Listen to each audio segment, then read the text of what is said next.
देश की राजधानी दिल्ली में एक बार फिर कोरोना के मामले बढ़ने लगे हैं। क्या इसे कोरोना की लहर माना जाए और क्या वजह है कि कोरोना के मामले बीते दिनों में काफी बढ़े हैं? इस पूरे विषय पर बात करने के लिए हमारे साथ दिल्ली के सबसे बड़े कोविड हॉस्पिटल एलएनजेपी के medical director doctor Suresh Kumar ji हैं। डॉक्टर सुरेश कुमार जी, बहुत-बहुत स्वागत है आपका पंजाब केसरी और नवोदय टाइम्स पर। धन्यवाद सर।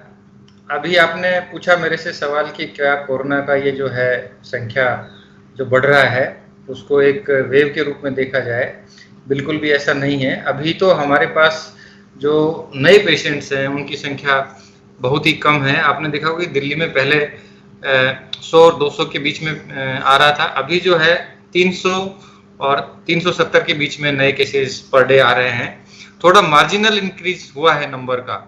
जो नए केसेस हैं उनका जो संख्या है थोड़ा बढ़ा है। और जो एडमिशन्स हैं पहले हमारे पास 2 से 3 एडमिशन होते थे लोकनायक अस्पताल में, अब 4 से 5 हो रहे हैं। तो जस्ट एक आप ये कह लीजिए कि मार्जिनल इंक्रीज है एडमिशन्स की संख्या में भी और नए केसेस का जो संक्रमण की दर है उसमें भी। वेव हम नहीं कह सकते इसको, क्योंकि वेव का मतलब होता है कि जब बहुत ज़्यादा संख्या में लोग संक्रमित होते हैं तब हम उसको कहते हैं। So this is not a case of wave.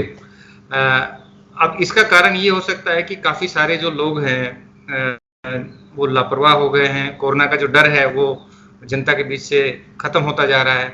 लोग अब कह रहे हैं कि ये बीमारी अब ना के बराबर हो गई है। इसलिए आपने देखा होगा कि चाहे वो मार्केट हो, चाहे वो मॉल्स हों, चाहे वो आपका मेट्रो हो या बस स्टैंड है, इवन हमारे हॉस्पिटल्स में भी हमारे पास ओपीडी में रोज हजारों की संख्या में लोग ओपीडी में आते हैं। हम उनसे कहते हैं कि आप 1 मीटर की दूरी से खड़े होइए, लोग उसका भी कई बार पालन नहीं करते हैं। जो टेस्टिंग होती है वहाँ पर भी लोग भीड़ लगा लेते हैं। तो हम काफ़ी कोशिश करते हैं, पर लोगों का जो बिहेवियर है वो थोड़ा सा जो कोविड का बिहेवियर होना चाहिए वैसा अपेक्षित नहीं है उनसे। और हमने देखा कि पिछले 1 हफ्ते से जो केसेस हैं वो इसलिए भी थोड़े हो रहे हैं कि इंटर स्टेट, आपने देखा होगा कि काफ़ी सारे लोग दिल्ली में, क्योंकि दिल्ली देश की राजधानी है, तो काफ़ी सारे लोग जो है दूसरे स्टेटों से भी आते हैं जहाँ पे संक्रमण की दर ज़्यादा है। जैसे आपने देखा होगा केरल है, महाराष्ट्र है, इनमें संख्या बढ़ रही है। तो काफ़ी सारे लोग जो हैं ट्रेन से भी ट्रेवल करते हैं, बाई एयर भी ट्रेवल करते हैं, तो उससे भी थोड़ा सा संख्या बढ़ी है। हमारे पास काफ़ी सारे जो पेशेंट्स जो एडमिशन के लिए आ रहे हैं ये वही हैं जो दिल्ली के कुछ बाहर के भी पेशेंट्स हैं, इसलिए ये संख्या बढ़ी है। सर, एक चीज मैं समझना चाहूंगा, क्योंकि जनवरी की अगर बात करें, जनवरी और मार्च के बीच में जो है केसेस का भी डिफरेंस है, संक्रमण दर का भी डिफरेंस है और साथ ही साथ जो मौत के आंकड़े हैं पिछले 1 हफ्ते का उठा लीजिए, 2, 3, 4, बीच में शून्य मौत हो रही थी। जी हाँ, क्योंकि देखिए जिस अनुपात में मरीज होंगे, आपने देखा होगा कि जब पेशेंट्स की संख्या 100 से नीचे रह जाएगी तो सारी जो एडमिशन की दर है वो भी कम हो जाएगी। और जो आपने देखा होगा कि पहले शून्य डेथ हो रही थी क्योंकि नंबर ही कम था। हॉस्पिटल में कई बार तो एडमिशन ही 1 पेशेंट होता था 24 घंटे में। अभी 24 घंटे में 4 से 5 पेशेंट आ रहे हैं, लोकनायक की मैं बात करता हूँ। तो उसमें कुछ पेशेंट्स ऐसे होते हैं जो सिक होते हैं, बहुत ज़्यादा सीरियस होते हैं, उम्र ज़्यादा होती है, उनको एसोसिएटेड इलनेसेज हैं, जैसे किसी को स्ट्रोक है, किसी का किडनी खराब है, कोई पेशेंट डायलिसिस पे चल रहा है, या किसी पेशेंट को बाईपास हुआ है, या किसी पेशेंट को कोई लंबी बीमारी है या इम्यूनिटी की प्रॉब्लम्स है। उनको यदि कोरोना हो जाता है तो उनमें निश्चित रूप से मृत्यु दर ज़्यादा होती है। तो इसलिए हमने देखा कि पहले जो केसेस थे वो भी कम थे और कॉम्प्लिकेशन भी कम थे और आईसीयू एडमिशन्स भी कम थे। तो पिछले 1 हफ्ते से थोड़ा सा मार्जिनल इंक्रीज हुआ है, पर स्थिति काफ़ी नियंत्रण में, कंट्रोल में है। हम ये नहीं कह सकते कि बहुत ज़्यादा तेज़ी से संख्या बढ़ रही है या हमें बहुत ज़्यादा आईसीयू की रिक्वायरमेंट है, ऐसा नहीं है। अभी पूरी तरह से नियंत्रण में। और माननीय मुख्यमंत्री जी, माननीय मंत्री जी और पूरी दिल्ली सरकार इस पे बहुत कड़ी नज़र बनाए हुए हैं और हमें सख्त आदेश हैं कि सारे जो भी पेशेंट अस्पताल में आते हैं सबको टेस्ट करना है। हम जो टेस्ट की संख्या है, आरटीपीसीआर की दर भी हमने बढ़ा दी है और जो रैट टेस्टिंग है वो भी हमने सभी जो भी अस्पताल आ रहा है सबका टेस्ट कर रहे हैं। All patients who are getting OPD admissions और indoor admissions, they are compulsory tested before they come in contact with the doctor.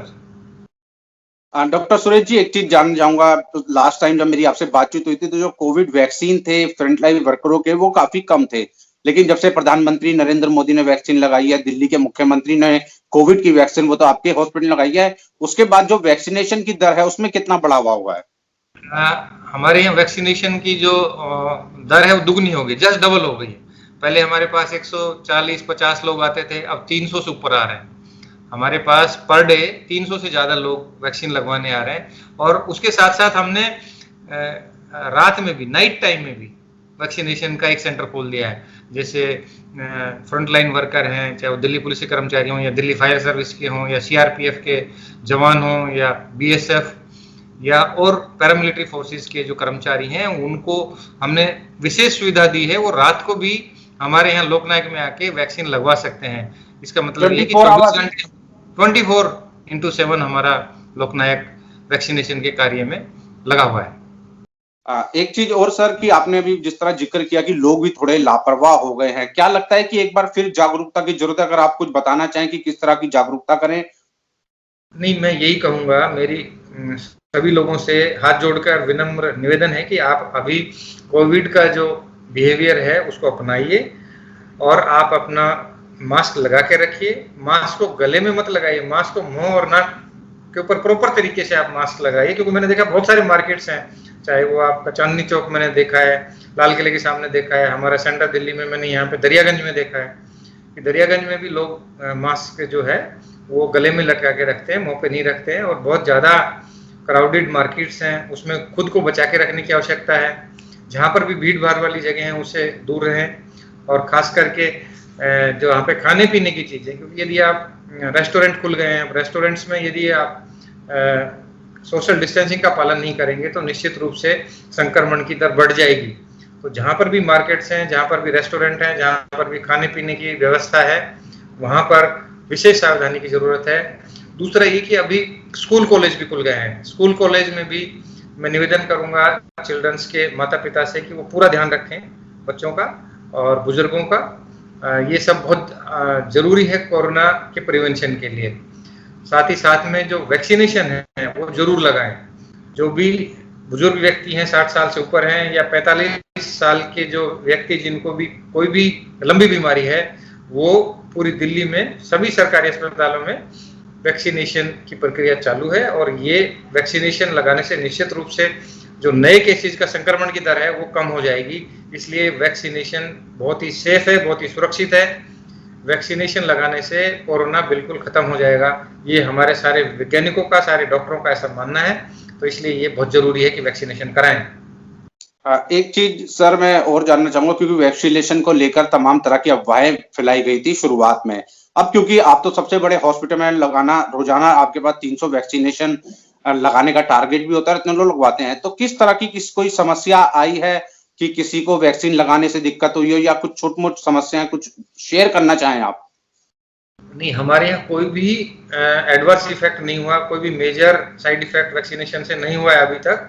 कई हजार वैक्सीन हमने यहाँ पे लगा चुके हैं। एक दो पेशेंट्स को थोड़ा माइनर, जैसे कि बीपी बढ़ गया या बीपी थोड़ा कम हो गया, एक दो पेशेंट को ऐसा हुआ है। एक दो पेशेंट को जैसे घबराहट हुआ, पसीने आए, क्योंकि कई बार ये होता है कि कुछ लोग वैक्सीन से डर जाते हैं, तो वो हम उनको समझाते हैं, पूरा प्रॉपर समझाते हैं। और माइनर जो है साइड इफेक्ट, एक दो पेशेंट्स को जैसे उल्टी हो गई, या एक दो पेशेंट्स को जहाँ इंजेक्शन लगाया हमने वहाँ इंजेक्शन के साइड पे थोड़ा दर्द हो गया, या इंजेक्शन लगाने के अगले दिन किसी को हल्का बुखार आना, ये सब सामान्य प्रक्रिया होती है, सामान्य रिएक्शन होता है। बॉडी की जो इम्यून सिस्टम है वो रिएक्ट करता है। वैक्सीन कोई भी हो, चाहे वो पोलियो की वैक्सीन हो या आपका हेपेटाइटिस का वैक्सीन हो, उसमें भी बुखार आता है। तो उसी तरह इसमें भी कोरोना की जो वैक्सीन है उसमें भी हल्का बुखार आ सकता है। और वो हमारे यहाँ जो पेशेंट है उनमें भी कुछ पेशेंट्स में आया है। तो वो एक सामान्य प्रक्रिया है, उसके लिए कोई चिंता की आवश्यकता नहीं है। कोई मेजर नहीं हुआ अभी तक सर? कोई मेजर अभी तक नहीं हुआ। एक आखिरी सवाल मेरा, क्योंकि हम कोरोना को लेकर बात कर रहे थे, आखिर ये मामले कब तक आपको लगता है रुकेंगे इस तरह के? क्योंकि लगातार कोरोना के जो मामले बढ़ रहे हैं, लोगों में थोड़ा सा दहशत का भी माहौल आ जाता है और लोग लापरवाही काफी देखने को मिल रहे हैं। क्या दोनों वजह है? देखिए ये मैंने बताया कि वायरस किस तरह से बिहेव करता है। वायरस अपनी जो संरचना है, स्ट्रक्चर है, किस तरह का उसमें जेनेटिक बदलाव होता है। जैसे आपने देखा होगा कि यूके स्ट्रेन आ गया, फिर ब्राजीलियन स्ट्रेन, फिर अफ्रीकन स्ट्रेन। यदि वायरस की जो स्ट्रक्चर है वो टाइम के साथ चेंज होती रहती है। एक तो ये कारण है। दूसरा ये कि लोगों का जो बिहेवियर है वो भी थोड़ा सा आपने देखा कि बिहेवियर पहले बहुत अच्छा बिहेवियर था। दिल्ली के लोगों ने पहले कर दिखाया ये behaviour, they were following the Covid appropriate behaviour.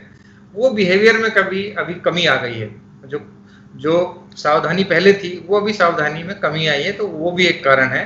तो दोनों कारण है कि एनवायरमेंटल फैक्टर है, ह्यूमन फैक्टर है, बिहेवियरल फैक्टर है, और वायरस की जो डायनेमिक्स है वो भी थोड़ी चेंज हो रही है। तो ये मल्टीपल रीजन है, मल्टीपल रीजन की वजह से ये ऐसा ये उतार चढ़ाव हो रहा है इसमें। बहुत बहुत शुक्रिया सुरेश कुमार जी, आपने विस्तार से बताया कि आखिर क्या वजह थी, कोरोना के मामले क्यों बढ़ रहे हैं और लोग भी थोड़े से लापरवाह हो गए हैं। उन पर भी, उन्हें भी जो है थोड़ा सा समन्वय बरतना चाहिए और जो भी सरकार के निर्देश हैं या जो डॉक्टर के निर्देश हैं उनका पालन करना चाहिए। बहुत बहुत शुक्रिया सर, पंजाब केसरी नवोदय टाइम से बातचीत करने के लिए। Thank you sir, thank you.